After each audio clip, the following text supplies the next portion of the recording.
ದಾವಣಗೆರೆ ದಕ್ಷಿಣ ಚುನಾವಣೆ ಹಿತ ಸಿಎಂ ರಾಜಕೀಯ ಕಾರ್ಯದರ್ಶಿ ತಲೆದಂಡವಾಗಿದೆ. ದಾವಣಗೆರೆ ಆಂತರಿಕ ಸಮೀಕ್ಷೆಯ ವರದಿ ಇದೀಗ ಹೈಕಮಾಂಡ್ ಅಂಗಳಕ್ಕೆ ತಲುಪಿದೆ.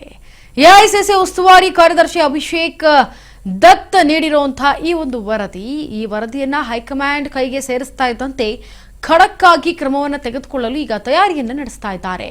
ಕಠಿಣ ಕ್ರಮಕ್ಕೂ ಮುನ್ನವೇ ರಾಜೀನಾಮೆ ನೀಡಿರೋ ಅಬ್ದುಲ್ ಜಬ್ಬಾರ್ ಎಂಎಲ್ಸಿ ನಜೀರ್ ಅಹಮದ್ ಕೂಡ ರಾಜೀನಾಮೆ ನೀಡಲು ಸೂಚನೆ ಕೊಟ್ಟಿದ್ದಾರೆ. ಮುಖ್ಯಮಂತ್ರಿಗಳ ರಾಜಕೀಯ ಕಾರ್ಯದರ್ಶಿ ಆಗಿರೋ ನಜೀರ್ ಅಹಮದ್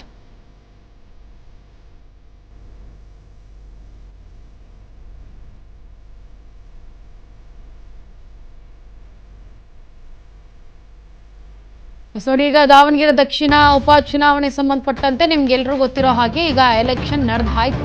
ಈಗ ಮೇ 4ಕ್ಕೆ ಫಲಿತಾಂಶ ಪ್ರಕಟ ಆಗುತ್ತೆ. ಇದರ ಬೆನ್ನಲ್ಲೇ ಅಂದ್ರೆ ದಾವಣಗೆರೆ ದಕ್ಷಿಣ ಚುನಾವಣೆ ಆದ ಬೆನ್ನಲ್ಲೇ ಸಿಎಂ ರಾಜಕೀಯ ಕಾರ್ಯದರ್ಶಿ ತಲೆದಂಡ ಆಗಿದೆ.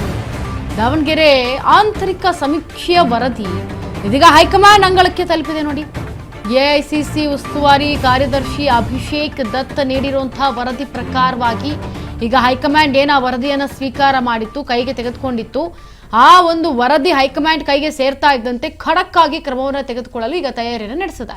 ಕಠಿಣ ಕ್ರಮಕ್ಕೂ ಮುನ್ನವೇ ಈಗ ರಾಜೀನಾಮೆಯನ್ನ ನೀಡಿರೋ ಅಬ್ದುಲ್ ಜಬ್ಬಾರ್ ಪಕ್ಷದಿಂದ ಸಸ್ಪೆಂಡ್ ಆಗೋ ಮುನ್ಸೂಚನೆ ಇದೆ.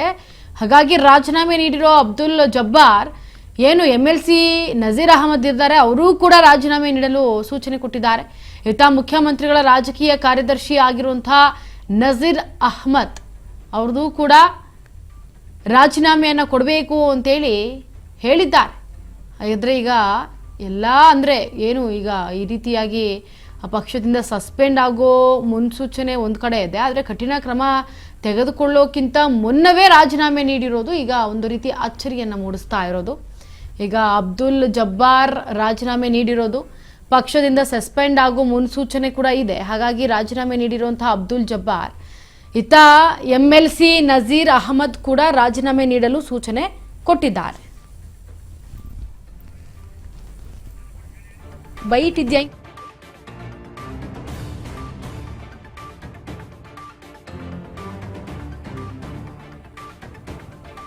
ನೋಡಿ, ಈಗ ಏನು ಸಮೀಕ್ಷೆ ವರದಿ ಇತ್ತು, ಅಂದ್ರೆ ದಾವಣಗೆರೆ ಆಂತರಿಕ ಸಮೀಕ್ಷೆಯನ್ನ ಯಾರು ಮಾಡಿದ್ರು ಆ ವರದಿಯನ್ನ ಹೈಕಮಾಂಡ್ ಅಂಗಳಕ್ಕೆ ತಲುಪಿಸಿದ್ದಾರೆ. ಎಐಸಿಸಿ ಉಸ್ತುವಾರಿ ಕಾರ್ಯದರ್ಶಿ ಅಭಿಷೇಕ್ ದತ್ ನೀಡಿರುವಂತಹ ವರದಿ ಅದು. ದಾವಣಗೆರೆ ಸಂಬಂಧಪಟ್ಟಂತೆ ಏನು ಆಂತರಿಕವಾಗಿ ಸಮೀಕ್ಷೆಯನ್ನು ಮಾಡಿದ್ರು, ಆ ವರದಿಯನ್ನು ಹೈಕಮಾಂಡ್ ಕೊಟ್ಟಿದ್ದಾರೆ. ವರದಿ ಹೈಕಮಾಂಡ್ ಕೈಗೆ ಸೇರ್ತಾ ಇದ್ದಂತೆ ಖಡಕ್ ಕ್ರಮಕ್ಕೆ ಎಚ್ಚರಿಕೆಯನ್ನು ಕೊಡ್ತಾ ತಯಾರಿಯನ್ನು ತೆಗೆದುಕೊಂಡಿದ್ರು. ಕಠಿಣ ಕ್ರಮ ಮುನ್ನವೇ ಕೂಡ ಈಗ ರಾಜೀನಾಮೆ ನೀಡಿರುವಂಥದ್ದು ಈಗ ಅಬ್ದುಲ್ ಜಬ್ಬಾರ್. ಇದರ ಬಗ್ಗೆ ಹೆಚ್ಚಿನ ಮಾಹಿತಿಯನ್ನು ಕೊಡೋದಕ್ಕೆ ನಮ್ಮ ಪ್ರತಿನಿಧಿ ಮಂಜುನಾಥ್ ನೇರ ಸಂಪರ್ಕದಲ್ಲಿ. ಮಂಜುನಾಥ್, ಈಗ ಏನು ಕಠಿಣ ಕ್ರಮ ತೆಗೆದುಕೊಳ್ಳೋಕ್ಕಿಂತ ಮುಂಚೆನೇ ರಾಜೀನಾಮೆ ನೀಡಿರೋದು ಯಾಕೆ ಅಂತ ಏನ್ ಮೂಡ್ತಾ ಇದೆ, ಇಲ್ಲಿ ಏನ್ ನಡೀತಾ ಇದೆ? ಇಂಚರ ದಾವಣಗೆರೆ ದಕ್ಷಿಣ ಉಪಚುನಾವಣೆ ಏನಿತ್ತು, ಉಪಚುನಾವಣೆಯಲ್ಲಿ ಸಾಕಷ್ಟು ಗೊಂದಲಗಳು ಕೂಡ ಉಂಟಾಗಿದ್ವು. ಸೊ ಯಾಕಂದ್ರೆ ಒಂದ್ ಕಡೆ ಮುಸ್ಲಿಂ ಸಮುದಾಯದವರು ನಮಗೆ ಟಿಕೆಟ್ ಕೈ ತಪ್ಪಿದೆ ಅಂತೇಳಿ ಸಾಕಷ್ಟು ಗೊಂದಲ ಉಂಟಾಗಿದ್ದು, ಜೊತೆಗೆ ಜಮೀರ್ ಅಹಮದ್ ಅವರು ಕೂಡ ಬಂದು ಇಲ್ಲಿ ಪ್ರಚಾರ ಮಾಡಬೇಕು ಅಂತೇಳಿ ಕೂಡ ಒತ್ತಾಯ ಮಾಡಿದ್ರು. ಆದರೆ ಸಿದ್ದರಾಮಯ್ಯನ ಒತ್ತಡಕ್ಕೆ ಬಂದು ಕೇವಲ ಜಮೀರ್ ಅವರು ಪ್ರಚಾರ ಮಾಡಿದ್ರ ಅಂತೇಳಿ ಒಂದಿಷ್ಟು ಗೊಂದಲ ಉಂಟಾಗ್ತಿರುವಂಥದ್ದು.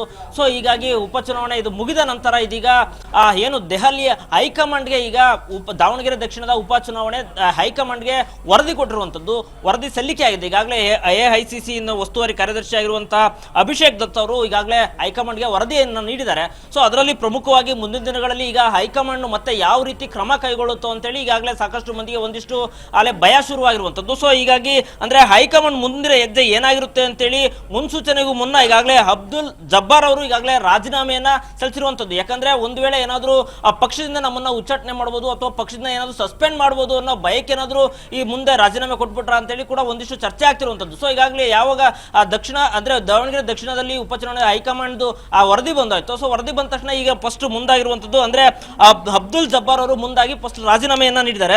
ಸೊ ಈಗ ಎಂಎಲ್ಸಿ ಆಗಿರುವಂತಹ ನಜೀರ್ ಅಹಮದ್ ಕೂಡ ರಾಜೀನಾಮೆ ನೀಡಲು ಕೂಡ ಮುಂದಾಗ್ತಿರುವಂತದ್ದು. ಅಂದ್ರೆ ಏನು ಹೈಕಮಾಂಡ್ ನಮ್ಮ ಮೇಲೆ ನಿರ್ಧಾರ ತಗೊಳ್ತಾ ಅಥವಾ ಏನಾದ್ರು ನಮ್ಮನ್ನ ಪಕ್ಷದಿಂದ ಸಸ್ಪೆಂಡ್ ಮಾಡಬಹುದಾ ಅಥವಾ ಉಚ್ಚಾಟನೆ ಮಾಡಬಹುದಾ ಅನ್ನೋ ಕಾರಣಕ್ಕೆ ಈಗಾಗಲೇ ರಾಜೀನಾಮೆಗೆ ಮುಂದಾಗ್ತಿರುವಂತದ್ದು. Inchara S Manjunath, thank you so much ನಿಮ್ಮೆಲ್ಲ ಮಾಹಿತಿಗಾಗಿ.